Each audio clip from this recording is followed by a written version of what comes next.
අයිබෝවන් ඔබගේ ජීවිත පැවැත්ම පණගන්වන්න. මා කලින් වැඩසටහනින් පවසා සිටියේ අප අත්දකින්නේ අපට ලැබී ඇත්තේ අපට නියමිත දේ බවයි. ඒවා අපට නොගැලපෙන සහ අකමැති දේද ගැලපෙන සහ කැමති දේද විය හැකියි. ඔබ වැඩි වශයෙන් අත්දකින්නේ සහ ඔබට ලැබී ඇත්තේ ඍණාත්මක දේ නම් වෙනස් කර හැකි දේ වෙනස් කර ඒ දේවල් නැවත නැවතත් අප කරා ඒම වැළැක්වා ගැනීමද අප සතුයි. ඒ සඳහා අපගේ සිතුවිලි සංවේදක සහ දැක්ම ඍජුවම බලපායි. අද අප කතා කරන්නේ ඒ පිළිබඳවයි. කෙනෙකුගේ ඉපදුණු හැදී වැඩුණු පරිසරය ඔහුගේ සිතුවිලි සහ දැක්ම සමග බැඳී ඇත. අප ලෝකයේ දකින කෝණය සහ අප අවට ඇති සියලුම දේ අපගේ සිතුවිලිවල හොඳ හෝ නරකට බලපායි. සංවේදක සහ සිතුවිලි එකිනෙක බැඳී ඇත. අපගේ ලොව දකින කෝණය රඳා පවතින්නේ අපගේ සංවේදක සහ සිතුවිලි මතය.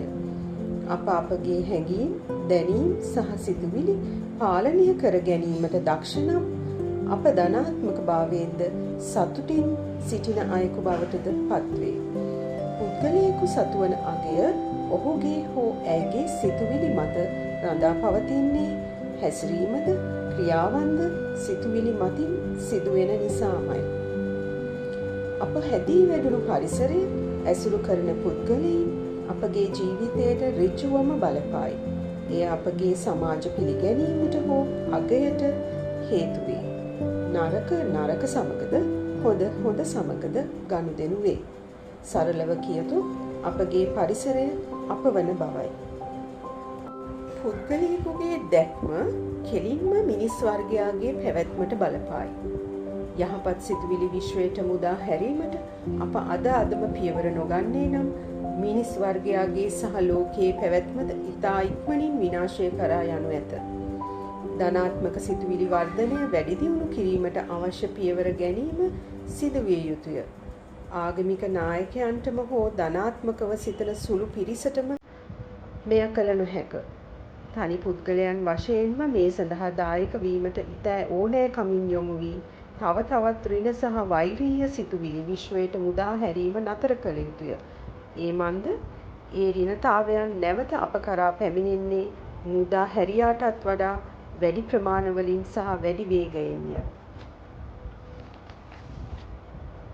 සෑම මවකටම සෑම පියෙකුටම නරක සිතුවිලි සමාජයට මුදා හැරීම නතර කිරීමට යුතුකමක් ඇත. අප සමාජය සමන්විත වන්නේ පවුල් එකතුවකිනි. නිසැඟයෙන්ම එම ධනාත්මක වෙනස් වීම සමාජය යහපත් වටපිටාවක් ඉතා යහපත් අනාගතයක් සියලුම මිනිසුන් ඇතුළු ජීවීන්ට උදා කරයි. මෙයින් අපට වැටහෙනවා මෙය චක්‍රයක් බව. අපට හොඳ වෙනසක් අවශ්‍ය නම් අප නරක ඇති වූ තැනින් මුලින් උපුටා දැමිය යුතුයි. අගින් හෝ අතරමැදින් නොව ආරම්භක ස්ථානයෙන්ම එය නැති කළ යුතුයි. එම උතුම් ගුණධර්මයන් පැවතුම් වටිනාකම් කාමදේ නැති කළ යුතුද පෝෂණය කළ යුතුදැයි අප සොයා බලමු. මනුෂ්‍ය වර්ගයාගේ පරිවර්තනය ඇතිවන්නේ පිළිසිඳ ගැනීමේ සිටන්මයි. සතුටින් පිළිගන්නා බව දැනෙන සංවේදකයන් හෝ සතුටින් පිළි නොගන්නා බව දැනෙන සංවේදකයන්ගේ උපත ආදරය, ආරක්ෂාව, රැකවරණය, පෝෂණය, රැකබලා ගැනීම, ඇති හෝ නැති බව දැනෙන සංවේදතාවයන් හට ගැනීම, කලලය ගර්භාෂය තුළ වැඩෙන කාලයේ සිට ඉපදී හැදී වැඩුණු පුද්ගලයෙකු වූ පසු ඔහුගේ හෝ ඇයගේ ධනාත්මක හෝ ඍණාත්මක සිතුවිලි සහ දැක්මට ඍජුවම බලපායි. උපතින් මනුෂ්‍යයෙකුගේ මානුෂික වටිනාකම් ගුණාංග ධනාත්මක දැක්ම නැති වී ඇති විට හෝ අඩු බවක් ඇති විට නැවත ඒ දේ දීමට වැඩි උත්සාහයක් ගත යුතු අතර බොහෝ අවස්ථාවල ඒ දේ ව්‍යාර්ථ වේ. ලස්සන ලොවක් අවශ්‍ය සැවොම මේ දේ වටහා ගත යුතු වේ.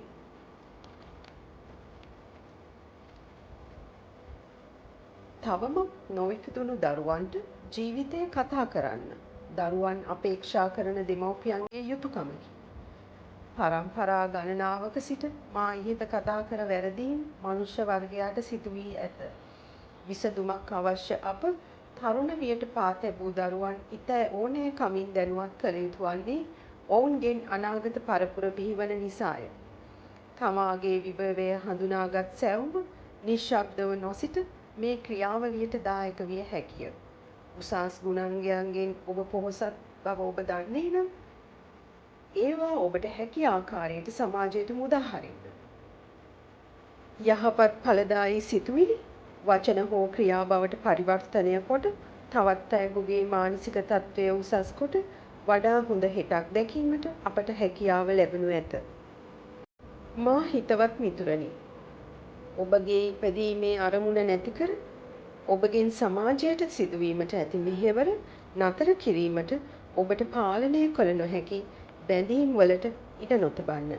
අපගේ හැඟීම් බැඳීම් පාලනය කොට ඒවාට අප නොමග යැවීම් වලට ඉඩ නොතැබිය යුතුයි. යථාර්ථය තේරුම් කර ගැනීම අප සතු කාර්යයකි. ජනයා අතරත් ජාතීන් අතරත් ලොව පුරා මානසික හා ද්‍රව්‍යමය දේ වෙනුවෙන් ගැටුම් ඇතිවන්නේ අඩු චින්තන ශක්තිය නිසා වෙනුයි. අර්ථවත් පැවැත්ම පසකලා බලලෝභය එකිනෙකා පරයා අත්පත් කර ගැනීම වෙනුවෙන් වෙහෙසෙන නිසාය. තව කෙනෙකුගේ සතුට දැක සතුටු විය හැකි නම් එයයි මනුෂ්‍යත්වය. අප ඒ වෙනුවෙන් කැප නොවන තාක්කල් එම ගුණය අප කරා නොයනු ඇත. අප සැමටම සිතිවිලිවල වෙනස්කම් ඇත. ඒ දේවල් හඳුනා ගැනීම, පිළිගැනීම සහ ගෞරවය කිරීම තුළින් අප අතර බිඳීම් සිදු නොවේ. අප අපගේ වෙනස්කම් සැමරුමක් කරගත් විට අපගේ ලෝකයේ ස්වභාවිකම වඩා හොඳ තැනක් බවට පත්වේ. කෙනෙකුගේ ජීවිතය අද්විතීය බවට පත් කළ විට අපගේ ජීවිතයද නිසැකයෙන්ම අද්විතීය බවට පත්වේ. තවත් කෙනෙකුගේ හැඟීම් තේරුම්ගෙන සවියක් වීමට හැකි බව අසම සම මනුෂ්‍ය ගුණයකි. එකිනෙකා ගොඩ නැංවීම තුළින් යහපත් ප්‍රජාවක් ගොඩ නැංවෙන බව අපි වටහා ගනිමු. මාගේ ඊළඟ වැඩසටහනින් අපි අපගේ ජීවිතයේ අරමුණු තේරුම් ගන්නේ කෙසේදයි කතා කරමු. ඔබ සැමට යහපතක්ම වේවා.